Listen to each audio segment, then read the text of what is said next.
আমরা প্রমাণ করে দেব যে এই ট্রাইব্যুনাল সম্পূর্ণরূপে করাপশন ফ্রি। যে চৌধুরী আব্দুল আল মামুনের এই কেসটি আমি পরিচালনা করি নাই এবং সেটা আমি দেখি নাই এখন পর্যন্ত। সেটা যদি দেখে কোনো অনিয়ম হয়ে থাকে এবং সেখানে যদি আইনগতভাবে কোনো পদক্ষেপ নেওয়ার বিষয় থাকে আমরা নেব। আমি আগে ফাইল দেখব, যদি ফাইল দেখে কোনো আইনগত পদক্ষেপ না কোনো আইনগত সুযোগ থাকে নেব। সবচেয়ে সুস্বাদু হালিম রাঁধুনি হালিম। হালিম হোক রাঁধুনি হালিম।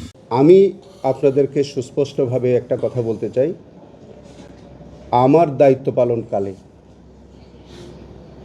এই ট্রাইব্যুনালে আমি আমার কোনো প্রসিকিউটর বা ট্রাইব্যুনালে জড়িত অন্য কেউ কোনো ধরনের করাপশনে জড়িত থাকলে তার বিরুদ্ধে কঠোর আইনগত ব্যবস্থা নেওয়া হবে।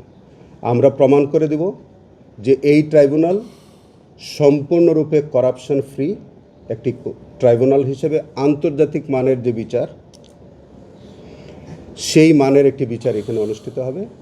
এখানে বিচারের বাইরে অন্য কোনো আলোচনা আমরা প্রশ্রয় দেব না।